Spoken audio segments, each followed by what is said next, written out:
stop sharing the screen and leave it over to Hayley to introduce herself. Yep. Hi, guys. I'm excited to talk with you all and answer some questions for sure. I've got my Pepsi here to keep me awake because, as Ben mentioned, I'm in the East Coast today, actually just off the back of a PepsiCo design conference. So very inspiring week. And yeah, my journey has kind of started in the New York design office, continued to Dublin, where our global headquarters kind of moved to, and then now has progressed into London. And actually, off the back of last week, I was dropping hints about wanting to move to Bangkok. So it's been a really exciting career with the company. And I mean, I'll be talking to you guys about, about my experience there. And, it all started kind of before that in the agency world. So again, kind of design school to agency to now a big corporation. What does that look like? So yeah, excited to share. Great. Fantastic. So Hayley, let's just get kind of jump right in. I think, first off, like tell us what you do at Pepsi. Like I know you're a senior design manager, but can you explain that in a little bit more detail? What does it mean to be a senior design manager there? How much are you overseeing in terms of scope? Tell us as much as you got. Definitely. I was just having a funny conversation in the car because in classic form, I think most parents who don't come from an art or creative background struggle to understand maybe what a design role can look like. I think it's a little simpler when it's graphic design and starting out, which is certainly where I kind of blossomed from.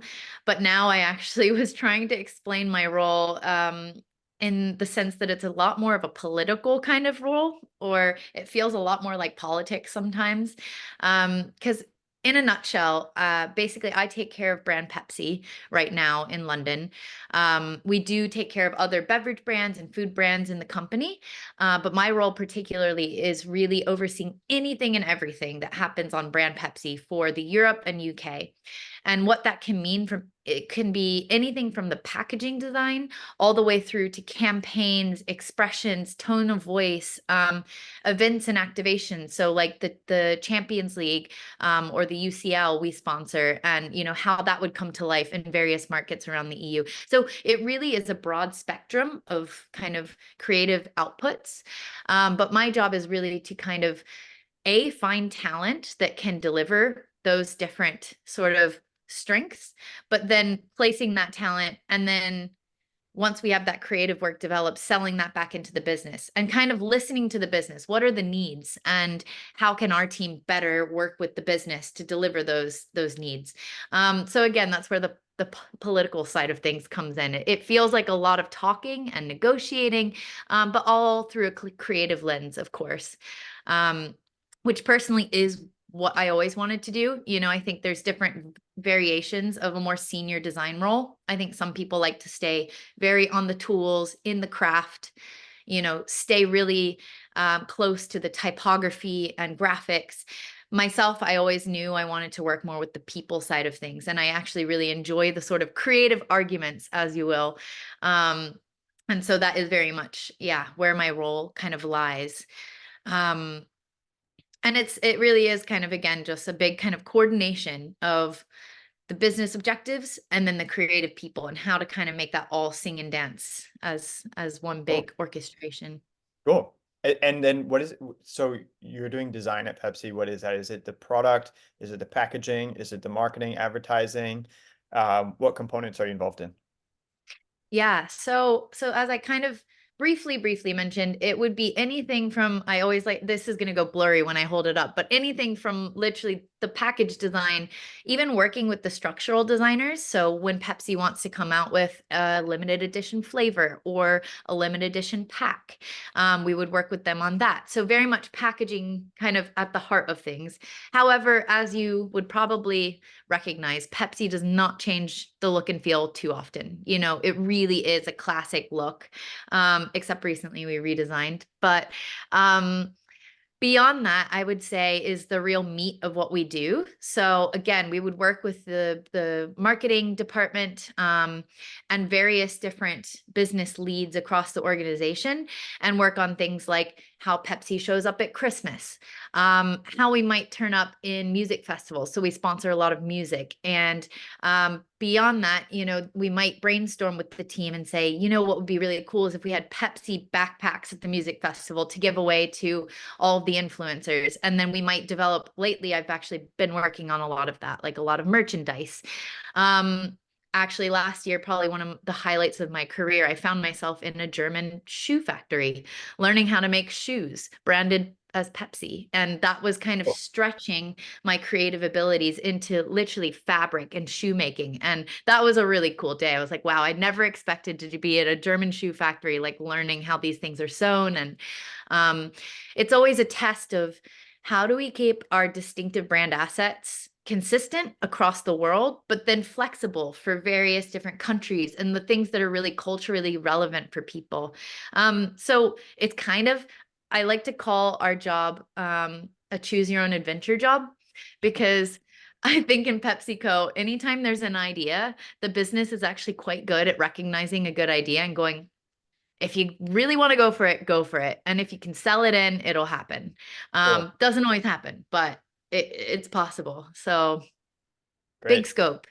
Great. And how does that work? Is it because you have like brand guidelines that you're checking everything? Like, how do you take Pepsi and apply it to shoes and make sure that it falls within the brand because it's something that's so different from a beverage, right? Mm, mm. Yeah, definitely. That's a good question because there's a lot of layers to every project. So my team has been very actively working on a lot of toolkits. So you guys might be familiar with like a brand toolkit or a brand guideline. Um, And sort of while we come up with these wild ideas, simultaneously, we're kind of going, well, how does that fit into any of our brand toolkits? And sometimes it doesn't. And we'll kind of put our hands up and usually sign ourselves up for too much work and say, there is no toolkit about how we create shoes or how we express lifestyle photography in this scenario. And so it's always kind of this figuring out and often contacting a lot of our global partners and sort of agreeing upon things. So there's a lot of like design teams where we'll kind of sit in a forum and discuss the different ideas. And if it's very different from something that's already been done, you kind of have to get the global team to go, okay, that works, that feels close enough to Pepsi. And then usually we have to make a toolkit off the back of it or add it to a toolkit. So you're kind of doing both. You're kind of either leveraging stuff that's already existed in a toolkit, or if you're making brand new, you're kind of having to rationalize it and then also kind of create a guideline for future use. So Cool. it's a little bit of both. And right now, I think we're experiencing a lot of new because we've just redesigned the brand. Mhm. So it kind of feels like the Wild West a little bit. Everybody's trying to find their footing with the new brand expression. Like how far is too far? Because you also don't want to restrict a brand too much. Right. Right. Makes sense. So I think that goes into, and before I go into the next question, for everybody that's here, please go ahead and start posting some questions in the chat as soon as you have them, because we're going to move to questions as soon as I've got them. You can ask anything, about Hayley's job or about Pepsi or about the design world or about moving up through the industry. I think now's a really good chance for you all to get some one-on-one time from somebody that's senior and also really ask the questions that you might have. That's kind of rare. So Hayley, tell me a little bit about the team structure within Pepsi as a whole, but maybe that's too broad. You can maybe kind of give a brief overview of how the design team fits into Pepsi, and then kind of Hmm. how the team structure within Pepsi works. I mean, within the design team Yeah. works.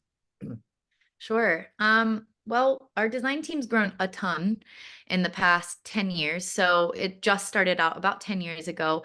Indra Nori, the previous CEO of PepsiCo, reached out to a guy called Mauro Porcini, who's a big design guy, and he started the function and grew it very quickly. I've had the pleasure of kind of being at the start of a lot of those teams, which has really helped me understand the organization.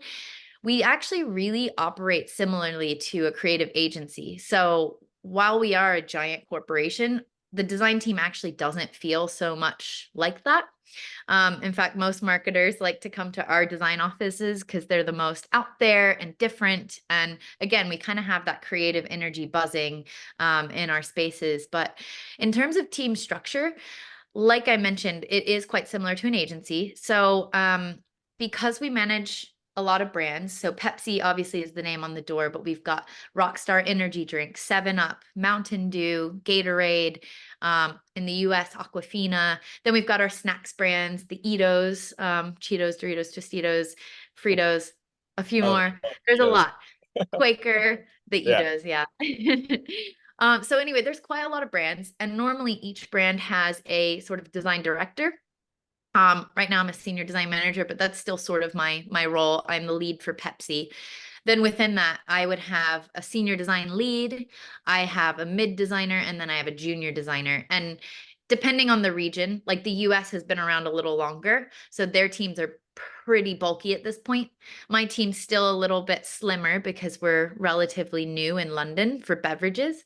But yeah, I would have at least that sort of 3 people under me. Then I would have the same structure for the Rockstar team, the Quaker team, or any of the snacks. And then all together, we do operate sort of as one creative function and try and share as much as we can amongst ourselves. And then, like I mentioned, that would then happen in London. That's happening in Egypt now, in Istanbul, in Latin America, in Mexico City, and in the US. And so we'll also have these like monthly kind of global shares where it's like all the people from Pepsi globally might connect about a topic. So it's there's a big web, I guess. But then when within each of those pockets, we would sort of operate similarly to a design agency. Cool.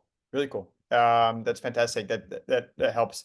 Um, how did how does your how did you get into your role specifically? And kind of tell us a little bit about your journey. I think that will also kind of foray us into Madison's question that she posted here. So yeah, tell us a little bit about your journey into your current role. Yeah. I guess I'll kind of start a little bit before PepsiCo because I went to school at FIT and did study packaging design specifically. So it's a very specific major. Not a lot of people, but that got me very much in the FMCG packaged foods and products sort of world. I very much started out, well, in the agency world before PepsiCo, but very much in the graphic design and packaging design kind of space. I sometimes worked on things that were a little bit outside of packaging, but really I had a focus. Um, I was quite happy in agency world, and at one point worked with someone that ended up joining PepsiCo as a director and brought me along. And at first I thought, I am never working for a giant corporation. Um, and I had a couple of people nudge me, like, you should at least interview. And the second I walked in the space, I was completely shocked and surprised at how cool and kind of different PepsiCo felt than what I expected. And so I took the job, obviously. Hmm. And it's been 8 years. And in those 8 years, I have, well, almost 8. I've had 5 different roles. So I started out as sort of a midweight or mid-level designer, very much working on the actual packaging design for our tea brands in the US. Like I said, a little bit of the extension around the packaging. I helped create a few new products for them in the tea category. Then really got interested in social media. But then it was actually my global role offer when they relocated the global headquarters to Dublin, Ireland. I put my hand up, and literally no one else in New York wanted to go to Dublin. And I said, why not? And that was really where the journey started for me, I'd say, or the bigger kind of step forward, because I got to Dublin and I was the only person in the design team for about 6 months. So I helped design the office, plan the space, help plan the team.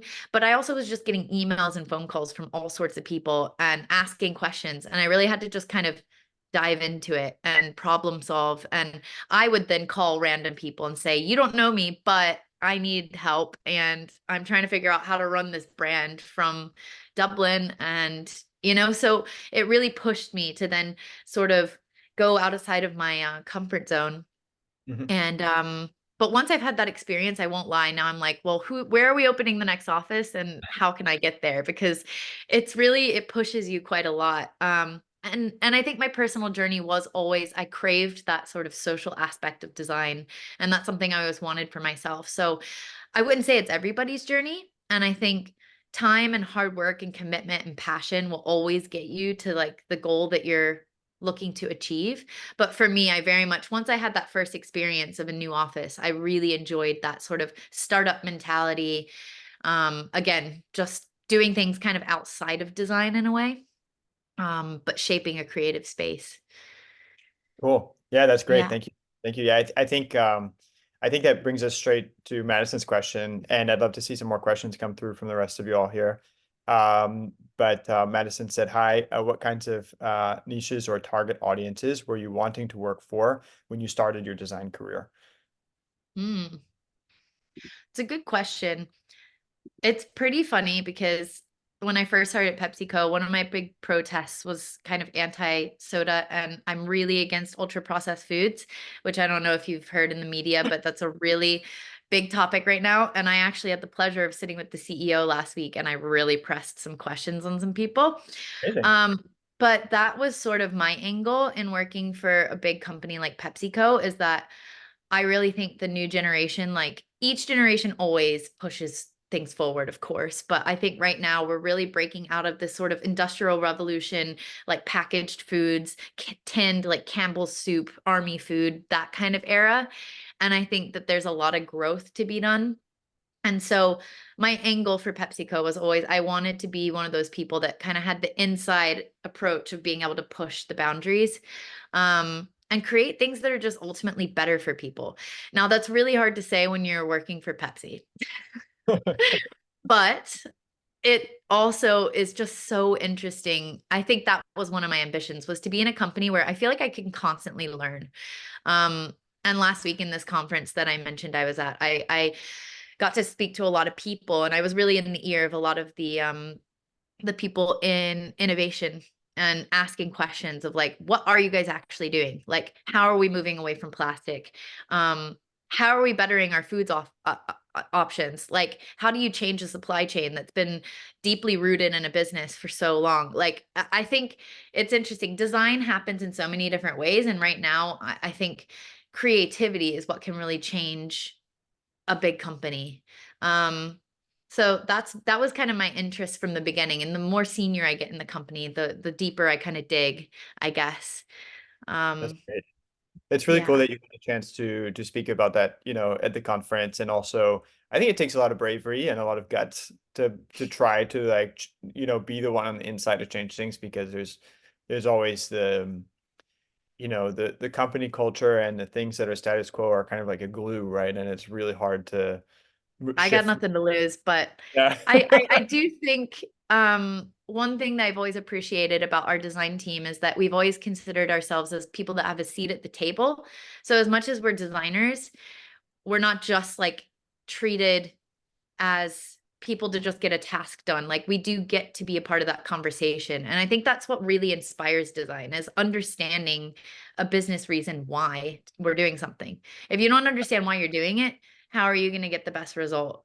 And that's what I've really enjoyed. The more senior I've gotten, the more I've enjoyed that part of the process, is like asking the questions and kind of getting to the bottom of problems. Right. As opposed to just like make it pink, Yeah. or but Yeah. why? Yeah. um Keep asking questions. That's like a big piece of advice, because it keeps you engaged. Yeah. Anytime I'm bored, I'm like, who can I ask questions from? I'm like, where can we get? Curious mind. I'm Yeah, going to move to, actually, usually I like to go in order here, but I'm going to move to Madison's second question because it's really well related with the first, which is, and then we'll move to some of the rest. Do you feel like you've been able to keep your identity as a designer in such a large corporation? sometimes yes and sometimes no, and I think I've learned when to pick my battles. I think that's something that you always have to keep, maybe as a creative, is understand when to push and when to just kind of understand that something's not going to get much farther than you've gotten it to. So I've had to let go of some things, and certainly some things that I really valued, but yeah, it is just a constant battle, I think. And I'll take the small ones. Again, it's kind of constantly weighing up, like, what are the order of priorities? Like, what is the most important thing right now? And keep hold of that. Mm. And then kind of let go of some of the small stuff. Like, I won't lie, there's things that I've seen go to market where I'm like, that could have been better. But you have to choose Yeah. your battles, choose where to put your efforts. Yeah. Yeah. yeah, you can't spend like endless hours on every single thing that's going to go out, right? You need to get the things out as well. Mm-mm. No. I'm going to take a quick break to talk about the program. And then I want to get to the rest of the questions that are here. Um, Samantha's coming up next, or Sammy, sorry. I know you're part of the program right now, which is awesome. And Nimrod, I'm pretty sure unless it's because I don't have your last name here, I'm pretty sure that you're also part of the program. So your two questions are coming up next, which is cool. I love seeing like current participants joining into these sessions. Means you're trying to get the max out of it. Let me share my screen really quick, and we'll just go through a bit about ArtBound Initiative, and then we're coming right back for the rest of the questions here. But I think we've got a lot of people here that are not part of the program. I'm actually currently in Sydney, and I'm sure many of you are coming from, dialing in from Australia, given the time zone that we set up this event for. But we're here right now, working to build out some of our company partnerships and our university partnerships, and offer more opportunities in Sydney and Melbourne than we currently have. So that's really cool. So let's go a bit. I'm sure you know a bit. You must have, if you got our email, if you got this event invite, but I'll go through it a bit in more detail, just so you have a clear understanding. So our goal is to help you break into the creative industries. We're specifically focused on the creative industry since 2016. We've placed over 1,000 interns within the creative fields around the world. And it's really exciting because we get to build up this great, huge network of, all of you and all of our participants and all of our alumni who are moving up into industries. In fact, right here, for example, is Maddie. I saw her yesterday at an event in Sydney, and she's now moved up in her career and is hiring our interns. So it's just really cool. Like this is one of our earlier cohorts, and now she's bringing on newer talent. So great, great, really, really interesting way to build up a network. So our program is going to include a few things for you to make sure that you're all set for an internship and transitioning from, university into your career, or even if you've already gotten your career started with one or two internships, we're going to help push it forward. We've got 4 key components, which I'll go to in a little bit more detail. We've got personalized coaching and professional development. We've got a guaranteed internship placement. We have your personalized support. You've got somebody that's going to help carry you all the way through and make sure that everything's going okay with the curriculum and also with the internship itself. And then the network, the most important part, of course. You've got ability to network with all of our past participants and alumni, and also some of our companies in this type of setting as well. Let's talk a bit about our destinations. So we've got several destinations where you can do an internship. You've got New York, Chicago, and Los Angeles in the US. We've got Berlin, and then Melbourne and Sydney in Australia. And we have a virtual program if you can't travel, can't afford to travel, or because these are really all expensive cities to live in, or you just want to do it during your semester, that's totally fine. We've got 5 key industries that we work within. So we've got internships in everything that comes to do with advertising, marketing, communication. So you could be doing marketing, digital marketing, copywriting, advertising, account management, content production, content writing. There's a lot to be done within these areas. Within entertainment and media, we have film and TV production, animation, 2D, 3D. We've got theater production, music business and music production, audio engineering. There's so much to be done within entertainment and media. Fine arts, you could work for a gallery, you could work for an artist, you could work for a nonprofit, you could work for a cultural institution. Any of those ranges if you're coming from a fine arts background, or even if you're not coming from a fine arts background, but you want to work in fine arts, that's fine too. You could come from a business, economics, or even we had one person recently that joined from a law background, but wants to do law for fine arts. So she's working with an artist. Design, of course, graphic motion, 2D, 3D, UI, UX, web design, and then fashion, fashion styling, marketing, wholesale, merchandising. So these are all the industries that we work within. You can check out more on our homepage, and see all the details and types of internships that we offer. Which are right here. Sorry, I should have picked the next page, but you can see everything here that I just went through. I'm just going to skip this slide. So coaching, after you join, you're going to get, before the internship, you're going to get some amazing prep. We have got 10 course levels online that you're going to go through, which includes coaching and includes group sessions, and also includes a few assignments to make sure that you're prepared for the workplace. Why this is so important? Because companies really want interns who are just a bit of a level above what they get straight out of university, right? Sometimes many of the companies tell us that the interns that come through our program are of better quality because they've had this prep work beforehand. And so there's just that slight level up that gives you an advantage to stand out and make sure that you're going to stand out with those companies. So we've taken feedback from the companies and folded it into our curriculum. You're also going to get one-on-one time with coaches. We've got a bunch of great coaches here. If you're in entertainment media, Justin works for Warner Bros. An executive for Warner Bros. So that's a great person to have one-on-one time with. Tim Young is ex-Omnicom group, from the design side. If you're coming from writing or editorial, we've got Julian, who's ex-Vice, Gerardo from the Guggenheim.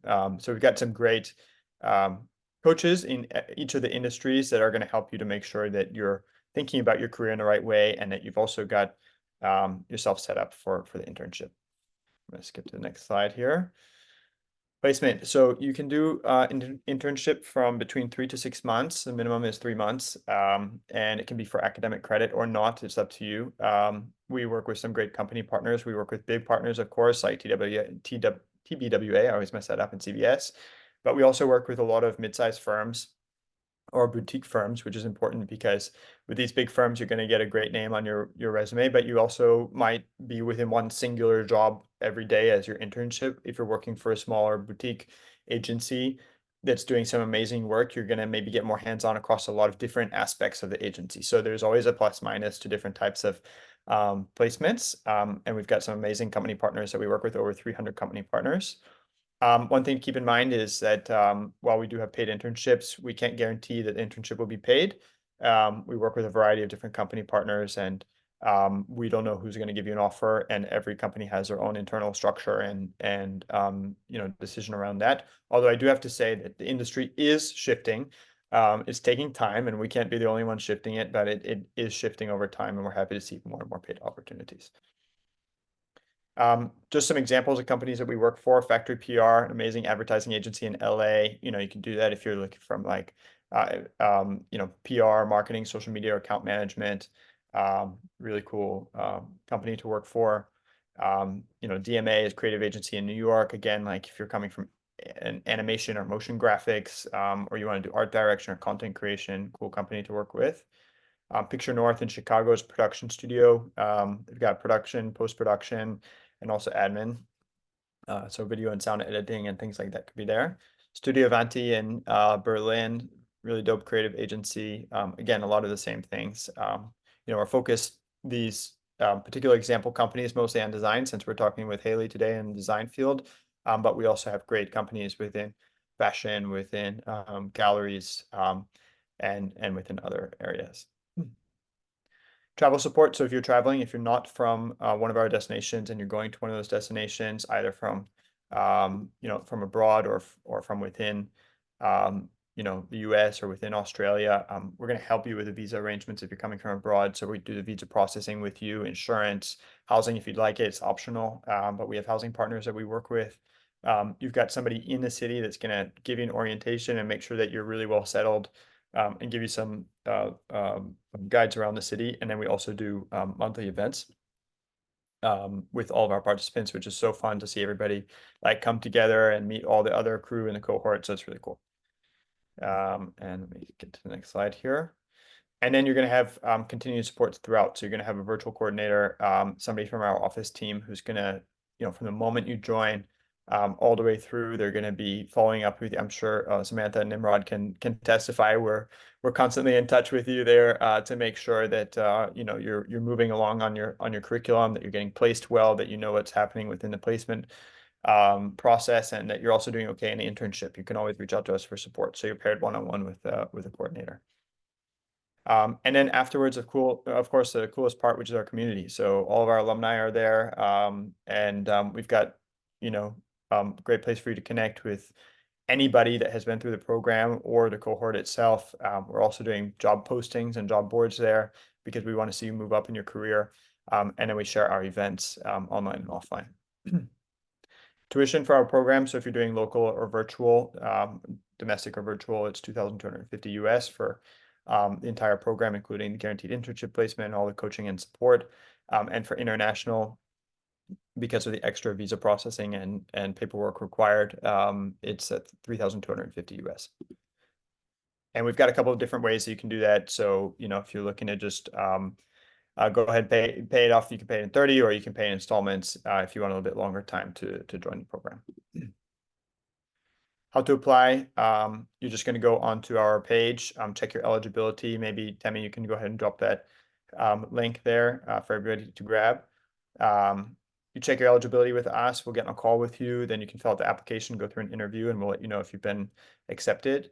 For all of you that are in Australia and looking to do an Australian summer internship starting in November, the deadline is June 15th, the final deadline for international internships. Got a bit later for if you're doing it locally, but good to go ahead and get your application in so we can process you and get you all set up. Cool. That's it. So I'm just going to stop sharing there and get back to the questions. If you have any questions about the program too, feel free to drop them here, or you can just email us. I think we emailed you for this event, so you can always email us and chat with us there. Let me get back to our questions. Cool. Yeah, I think iPad, you can I don't know your name, so you can drop your question in the chat here, and I'll get to you. So any questions you have, just go ahead and pop it in the chat. You can pop to me privately or publicly if it's something public. Yeah. Cool. So let me get back to the questions here. Samantha, you asked, I'm not sure if you prefer Samantha or Sammy. Sorry, I've got Samantha in our system. Let's get to your question. You said, can you talk a little bit more about social media marketing for Pepsi? What are some social campaigns that you've worked on, Hayley? Good question. So in terms of social media, I think my first journey with this was, gosh, super small looking back, but I worked on Pure Leaf tea, which if you're in the States, you'd be familiar. If not in the States, you might not know it, but it's a small brand. And if you scroll back to like 2015 to 18, it was horrendous. And that was sort of my first experience in social media. And because it was a much smaller brand, I was very hands-on. Pepsi always does work with more of a comms agency to roll out our social media and kind of manage that. But again, with such a small brand, I got the experience of kind of hands-on, kind of working with the comms agency. They were actually at one point, they're like, you're kind of doing our job for us. But we did photo shoots, we did a lot of content creation. We really reimagined what the Pure Leaf Instagram should look like, linking that to sort of the big brand idea, or BBI as we call it, which was Know is Beautiful at the time.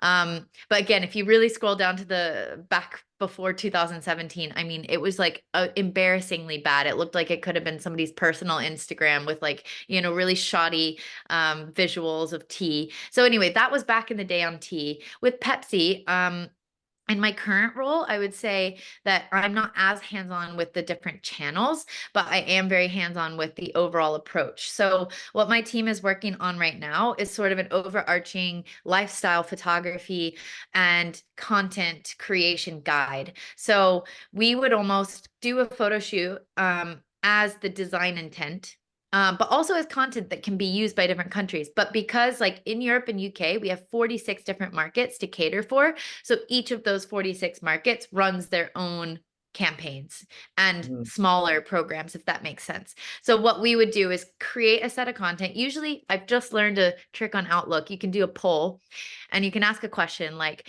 out of all of these things, what's the most relevant for your markets? And then you could say, okay, everybody wants a shot with somebody holding a Pepsi like this. What's the most creative way we can create that shot? Or what are the most versatile pieces of content that could be kind of more universal? But then regions will kind of localize that content for a brand as big as Pepsi. So we would, again, kind of set like, here's the lighting we want you to use. Here are the crops. Always have the product front and center. Here's the motion principles. The product should always spin this way. So we would sort of set those standards, and then we would create a toolkit. We're actually in a big process now of doing that online as opposed to the old way of doing a PDF that gets sent around. So now we've got like a Pepsi portal. What? I said, do you still print it? No, I was joking. We used to. I mean, people used to make brand guideline books that you would send, but not anymore. So we're going digital with that. And we do have like an online portal, and you would click a section now that would be all about Pepsi and food. So what is the guidance? And we would have like sections that kind of walks through, here's the type that you should use. Here's the tone of voice that we recommend. Here's the photography, lighting, styling, cropping, like I mentioned. It can go on and on. But then regions really take that and then they adapt as they need. Cool. So for Pepsi, again, it's on a much bigger scale, so it's less specific. But one campaign that I did do was Pop Fizz Ah. And if you Google it, you would find stuff. But we did a lot of fun outputs of that all the way through, like this guy, Michael Dappa, who's a rapper in the UK. He did a whole ASMR campaign talking about Pepsi, and it was all about the and like the sound of opening the Pepsi and drinking it. So that was a really fun campaign. And visually and with sound, we were able to design a really cool sort of campaign around it. I hope that answered the question. I don't know. It did, and I was just looking at, is this the one? Yeah, there's a lot of stuff that happened. So we worked with Mother Agency to do all CGI, and our team did do this whole world of the TVC was really fun, and it played in theaters as well. But again, it was with sound and visuals representing sort of, yeah, I worked on this over COVID. We directed I'm this sure over, it needs sound for it to be good, but I'm turning sound off because it won't go well through Zoom. But yeah. really cool. Definitely makes me want a Pepsi right now. It was really hyper real and shiny. And the craziest thing is we directed this whole campaign over a GoPro in a room, like when we shot the girl, and a WhatsApp channel and a Zoom call all at the same time because it was COVID. Wow. So like we had a production team in London and I was in Dublin and everybody was disconnected. Oh, directing shoots over COVID was really hard. Sure. Then we came out of COVID, you're like, this is a piece of cake. This is no problem at all. Yeah, yeah. Yeah, it was a little nuts, but we made it happen and we did lean into a lot of CGI and animation more so than like obviously shooting real people during that time. As you can see with the campaign, it was very I mean it was hyper real for a reason. Let's get to Nimrod's question. So, how would you suggest navigating competition when you're very much at the beginning stages of your career? And of course, I'm assuming, Nimrod, you can correct me if I'm wrong here, but I'm assuming you mean, competition with other profiles, when you're trying to get junior level positions within design firms. It's a good question. I will say that at least in my experience in PepsiCo, the people that we've always gravitated towards and hired are the ones that show the most enthusiasm, if I'm honest. And I think being really candid and sort of showing that passion and not being afraid to ask questions is Mm. probably the biggest quality that we always kind of look for. Curiosity, um, yeah, I've already said enthusiasm, but I think just kind of coming in and almost people who want to ask about the company and not just about us asking them. You know what I mean? And I think it goes both ways. So by asking questions in an interview or getting to know a position, I think it shows that it shows curiosity, but it also shows that you're looking for the right thing for you. And I Yeah, think ultimately a company is always going to seek the person that feels like, the best fit should be mutual, not just a one-way sort of fit. right. Um, I hope that helps. Yeah, it's a good Yeah. pointer. When you say enthusiasm, I assume you mean kind of all three, like enthusiasm about design, enthusiasm about the company, and enthusiasm just in terms of personality. How Definitely. would you recommend to dial that? I mean, if, I think it can also be overdone also if somebody is coming in and seeming fake. So, Totally. Well, okay, here's a good example, I guess. When we were walking around a new designer's portfolio review in London with tons of or not companies, universities from around the UK were there. There were clear people that just had a certain interest in what we did, that other people didn't have. So for example, we actually saw an illustrator's work on the wall and we were like, wow, her stuff's brilliant. Let's go talk to her. And when we introduced ourselves as PepsiCo, her reaction was like, oh, okay. But the person we ended up hiring from that portfolio review, when we said we were PepsiCo, I mean, she was like over the moon. And you could just see that enthusiasm or excitement, but also Right. she knew about us. And she knew my name, which I was really surprised and flattered. Oh, cool. But like she knew about my boss, she knew about my career, she had done her research. But I think most importantly, it showed that she was the right fit for us because we were the right fit for her. And I think that's also really important when you're looking for jobs. Why do you want to be at a certain company? Like, if you can understand why you want to be somewhere and what value that company might be to you and vice versa, then you'll be a lot more clear of a fit, I think, to them because you'll ask the right questions. Um, that enthusiasm will come through Right. rather than kind of just looking for any job and then turning up to an interview and not really having a reason why you're there or besides looking for a job, if Yeah. you know what I mean.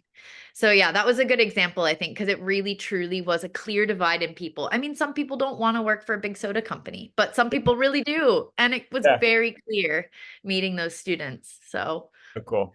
It's cool that they had already done a little bit of research. I think a bit of research goes such a long way.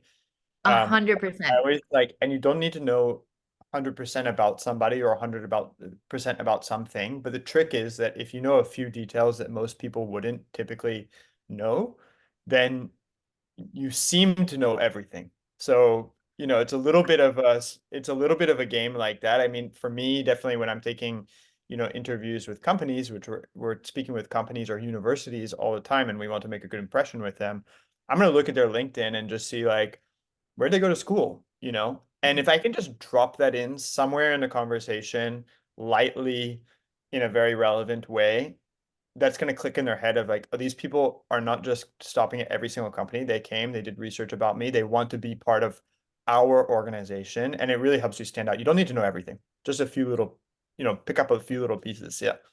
And I would build on that and actually just say that the person that I ended up hiring was arguably not the most talented designer or creative at that time in the room, but it was really the fact that she had that sort of curiosity and drive and again, as Ben is saying, like knowing the details and having a reason why she wanted to be a part of our organization, that Yeah. is what made her the clear choice, like hands down. We knew straight away who we wanted to hire.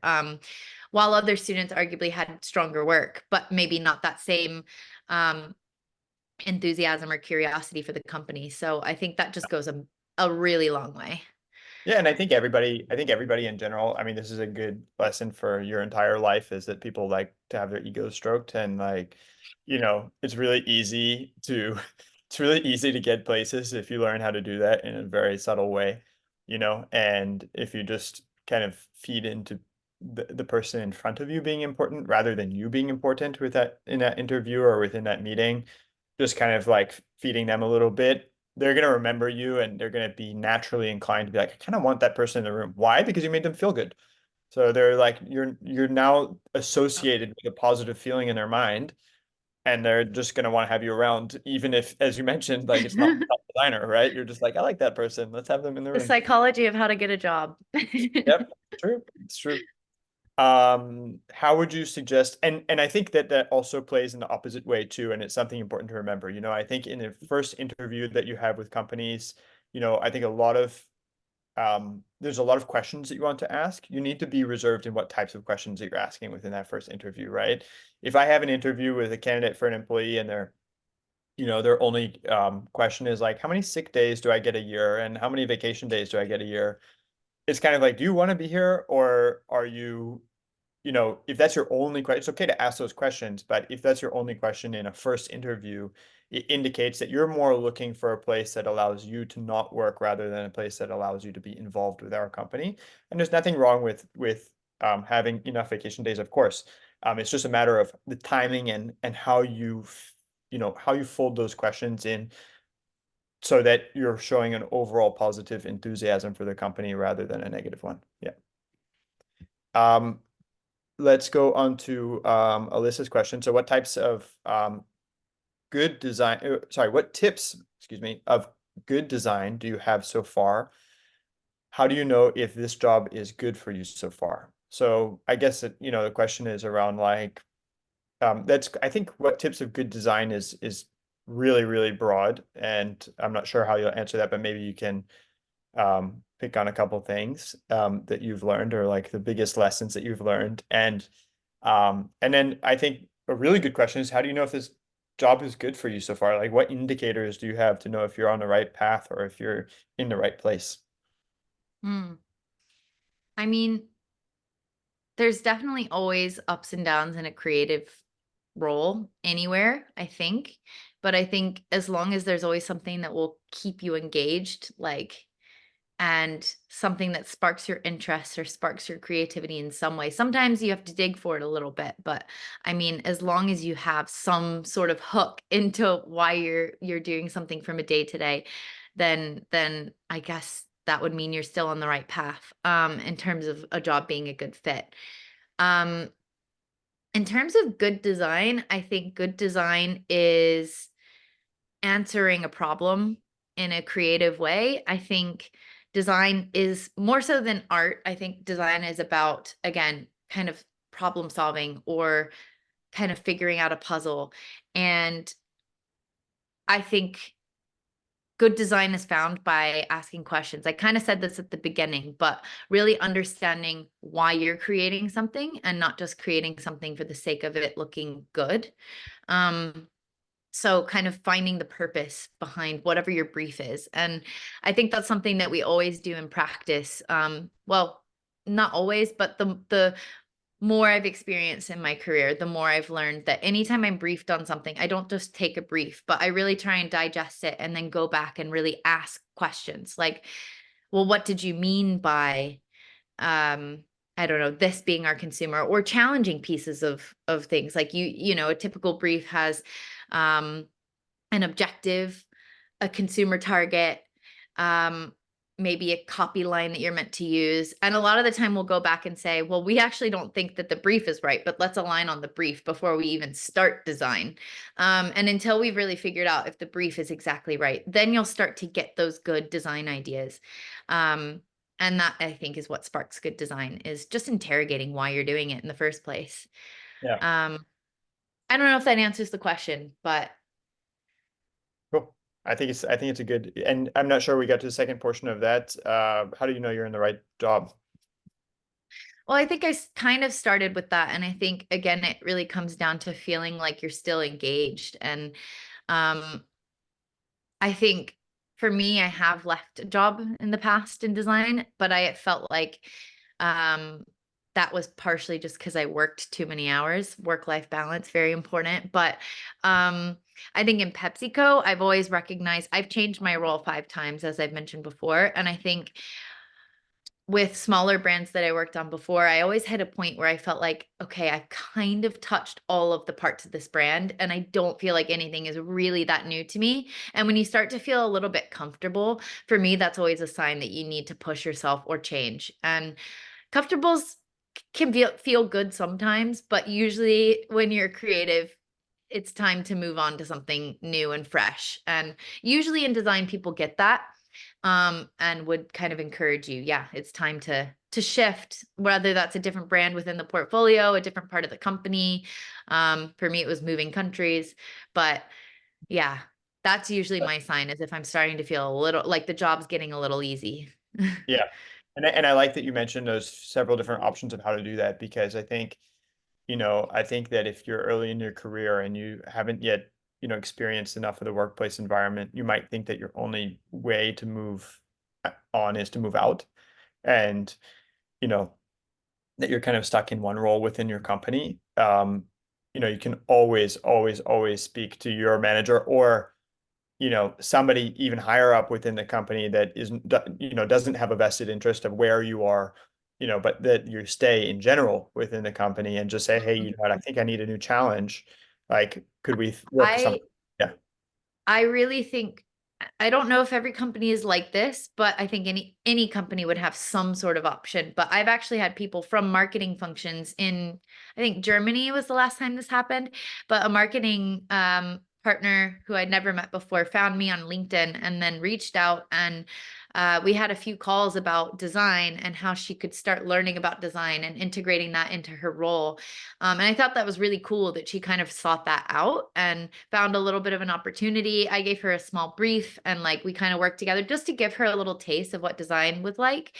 And then I mentioned last week I was really in the ear of the innovation team. And to be honest, I was just kind of poking into some of their work streams because I'm like, this is so interesting. I don't work on research and development, but I'm so curious what you guys are doing. Like, can I join some calls? And I think that kind of thing is always kind of keeps you going, but also can lead to new opportunities. And I've done side projects in the past doing video editing, for example. I really wanted to be a content creator at one point. You know what? After 6 months of doing a couple videos internally for PepsiCo, I decided it wasn't for me. And I'm really glad I didn't quit my job and do something in video editing. But I got to a little taste, and I just Yeah. connected with some people doing content for the company. And it was very much my own hours put against it. Just as like, again, like a little learning, but yeah, there's always, I think in the creative world, there's always people willing to kind of connect and if you're showing a passion for something, usually people are like, that's cool, let me help you. So cool. Yeah. Yeah, great advice. Um, I'm gonna take one more question, which is already here, because I really like the question, the last, thank you, Madison, for posting 3 questions in here and keeping it going, and for everybody else that shared some questions. I'm going to take the last question because it's something I would have asked. But before I get there, I just want to let you all know, since we're going to be signing off soon, I'm reposting our link for our eligibility page. And I'm also going to just, you can also just go to our homepage, which has a little bit more information there. If you're interested in joining the program, or if you're interested in learning more about the program, just drop in your information, the eligibility page, and then we're going to email you and get you on a call with our team. And it's a great like 20 minutes to talk about your career goals and where you want to be and what type of internship might be good. Whether or not you join the program, we're happy to chat. So you can drop your info there. Okay, last question, last and final question. We've got 4 minutes left, and I want to end on time here, to respect everybody's time. So, when bringing on new people or talent into your team, what are the key traits you look for aside from expertise within software?